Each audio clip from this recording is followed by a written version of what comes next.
Non, Baruch Hashem, on a une semaine de plus. Nous sommes avant le jour J de Tisha B'Av, que si le Mashiach ne viendra pas samedi soir, alors on sera obligé encore une année de refaire le jeûne de Tisha B'Av avec tout ce qui concerne. Malheureusement, le Beth Amikdash n'a pas été construit. Ça fait plus de 2000 ans, ou presque 2000 ans. Il faut comprendre pourquoi.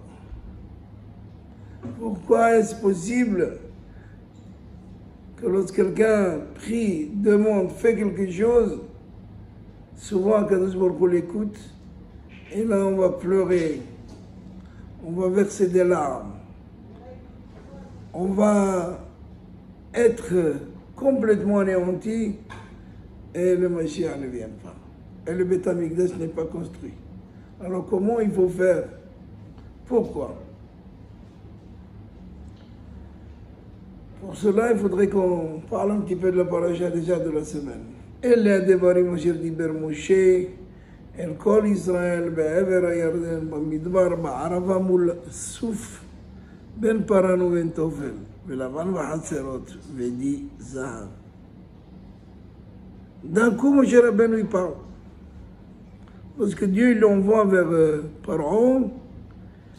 Il dit Moïse, Moshe, il dit Kichvat Peh, Chvat Lashon Anochi. Je suis un bec. Pourquoi tu m'envoies? Il fallait 7 jours quand Kadosh Baruch Hu se bat contre Moshe Rabbeinu, 7 jours et 7 nuits, pour que Moïse, finalement, Moïse accepte d'aller sortir, faire sortir le peuple d'Israël d'Égypte. Alors qu'ici, il parle, on est à quelques jours avant l'entrée de Eretz Israël, 11 jours exactement, et Moïse, il parle. Il parle.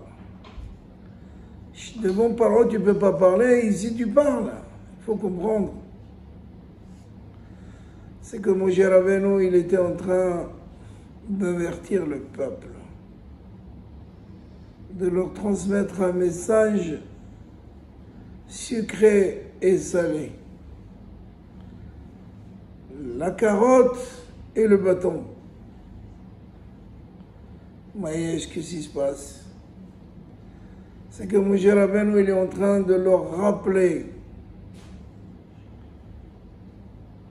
la sortie d'Égypte, le cheminement pendant 40 ans. Mais il leur dit ça avec délicatesse.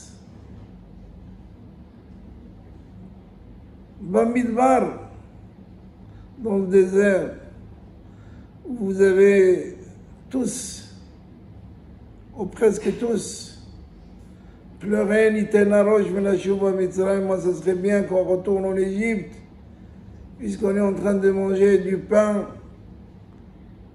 abîmé. La manne, c'est du pain abîmé. Comment c'est possible? Comment on peut parler de la manne que les malachim, les anges, se nourrissent avec? Dieu faire descendre ça en Israël, il appelle ça le pain mekulka, le pain abîmé.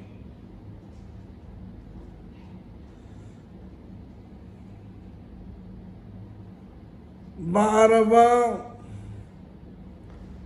Arvot Moab, ce que les venus d'Israël ils ont fait, où malheureusement il y a eu 24 000 personnes qui sont mortes avec Zimri ben Salou et la fille de Midian, le débauche,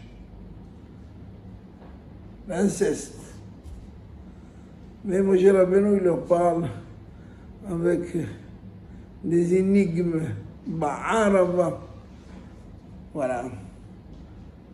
Volsouf, Quand on est arrivé devant la mer Rouge, une partie voulait se suicider, une partie il voulait retourner, une partie ne savait pas quoi faire.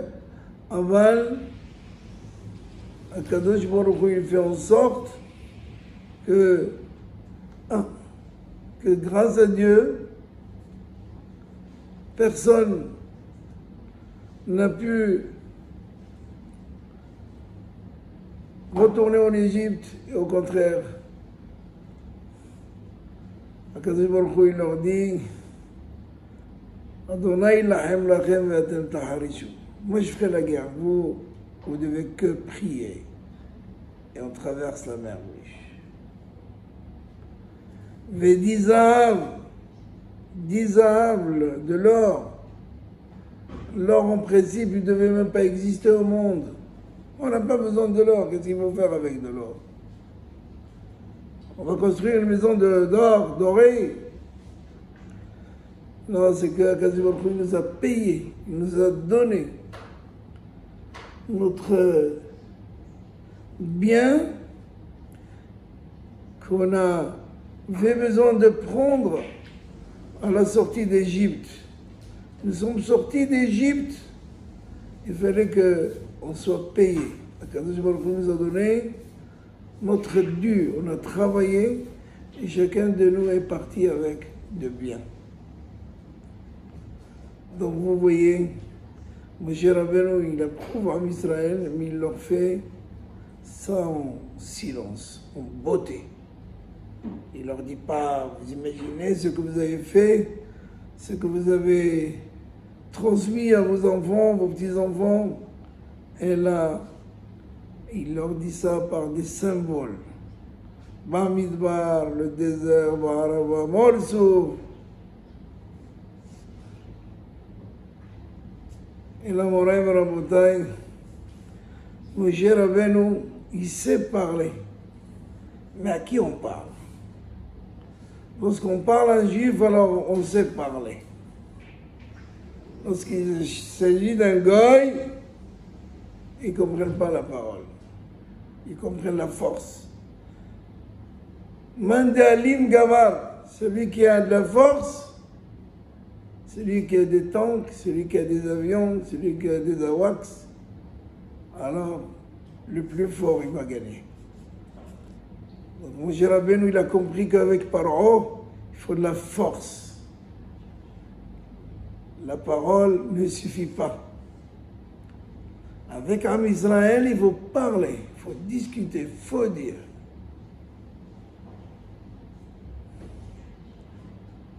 Moshe Rabbeinu, il sort le premier jour du palais. Il voit un juif qui frappe, un goy, un égyptien qui frappe un juif. Vayach et Amitzri, il a frappé l'égyptien avec un coup de main, il a enterré complètement. Parce qu'avec un goy, avec un égyptien, il ne comprend pas de parole, pas de parole. Donc est-ce qu'ils comprennent la force? On a utilisé la force. Le lendemain, c'est seulement 2 fois Moïse est sorti du palais. La deuxième, il voit qu'un juif dispute un autre. Il voit l'injustice, il dit au mauvais, pourquoi tu frappes ton camarade? Parce qu'avec un juif, il faut parler, donc il parle. Un goy ne comprend pas les paroles.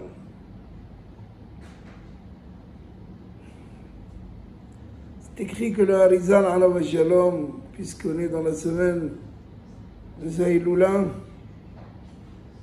il y a un jour un juif qui est venu le voir, il a dit Rabbi,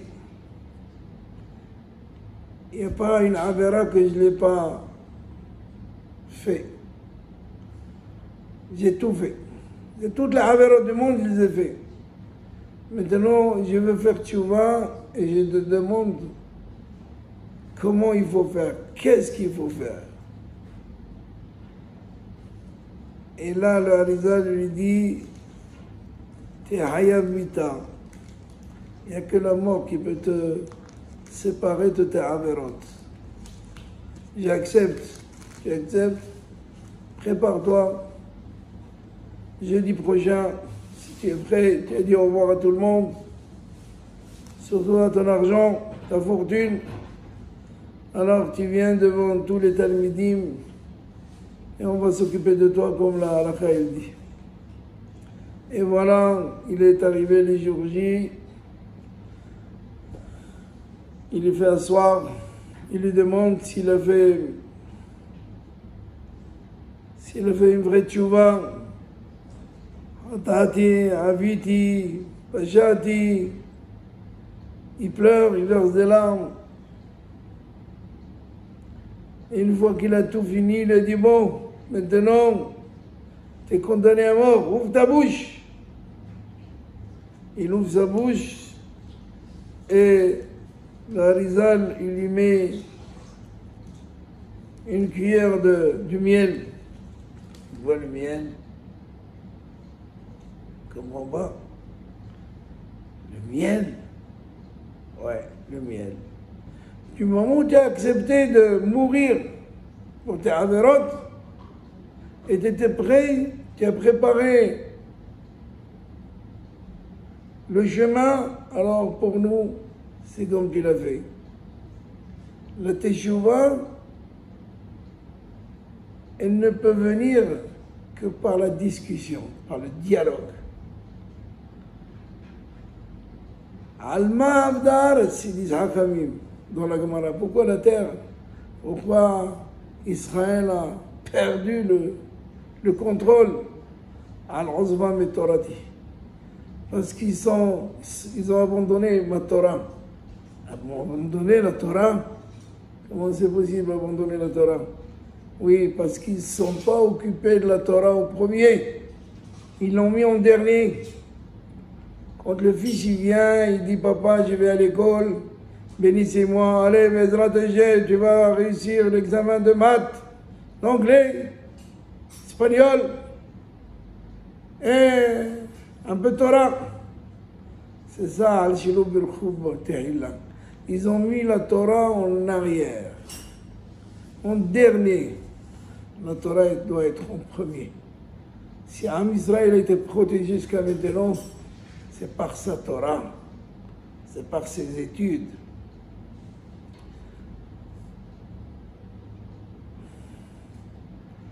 Le Al-Sheikh HaKadosh, qui aussi il est enterré à sa fête comme le Harizal, il dit, ça ressemble à quoi? À un roi qui cherchait un nagan, quelqu'un qui joue les instruments de musique avec ses doigts. Et en fin de compte, il a trouvé quelqu'un. Il joue l'harpe, il joue. C'était une merveille.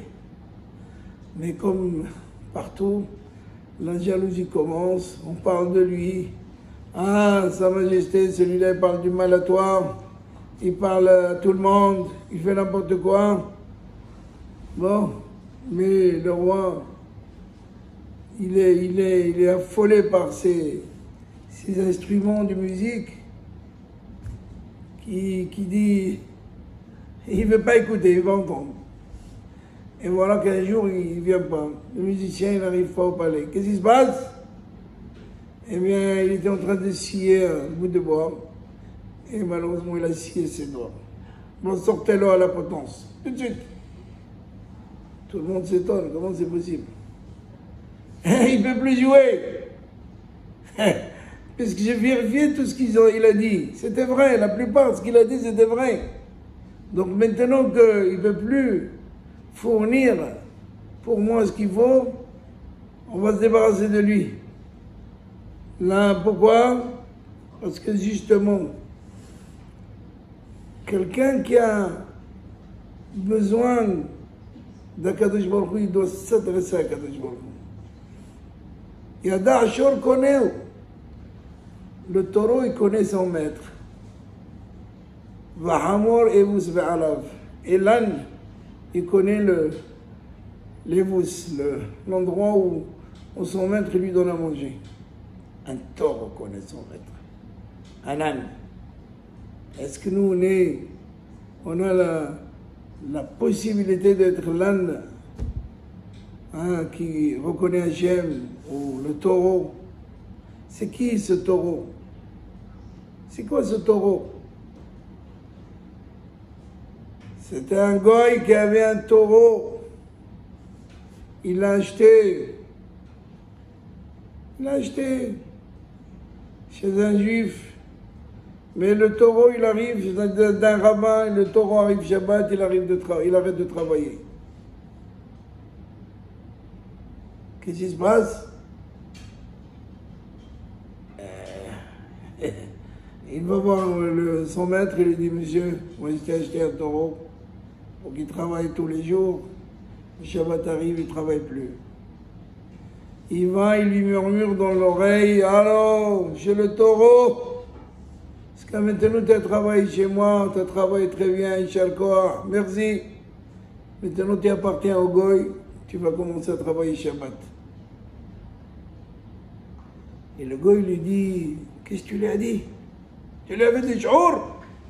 Il a dit non, j'ai fait qu'une chose, lui dire que il est plus sous ma responsabilité, donc il doit travailler Shabbat. Un taureau, il comprend qu'est-ce que c'est Shabbat. Je vais me convertir au judaïsme. Il s'est converti au judaïsme, il est devenu Bishmon Barbartuta. Il est devenu celui qui était maître taureau. Sur le nom de taureau, on l'a nommé ce tzaddik. Pourquoi? Parce que le taureau, il a compris. Rabbi Yohanan ben Torta. Il s'appelle Rabbi Yohanan ben Torta. Torta, c'est la vache, le taureau. Il est devenu Rabbi Yohanan ben Torta. Parce qu'il a compris qu'est-ce que c'est Am Israël.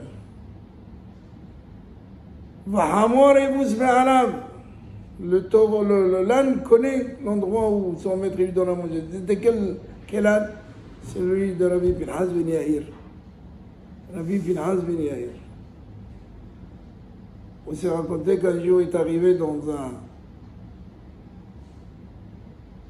endroit de pause, de repos, et ils lui ont donné à manger, il n'a pas voulu manger.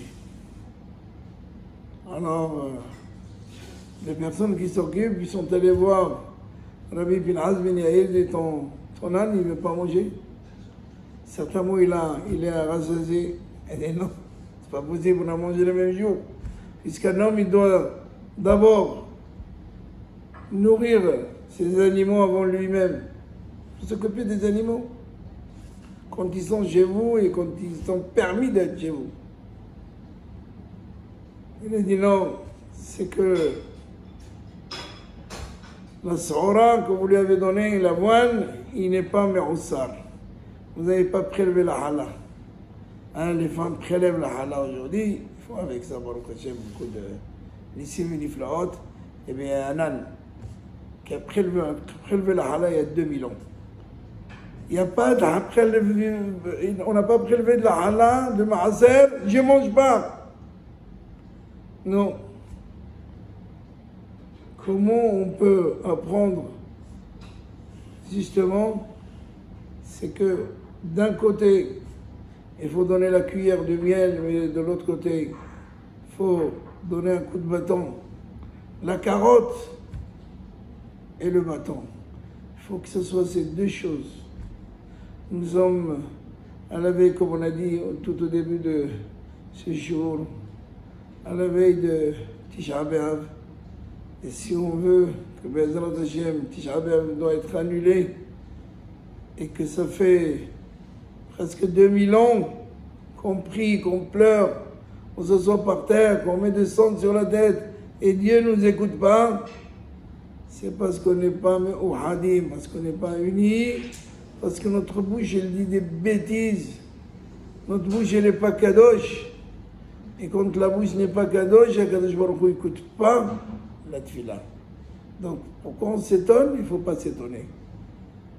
On s'étonne parce que notre bouche, il doit être kadosh, et Akadosh Baruch Hu, il écoute notre filote, et que le Beth Amikdash, Ashlishi, qui doit descendre du ciel, sera construit déjà ce samedi soir.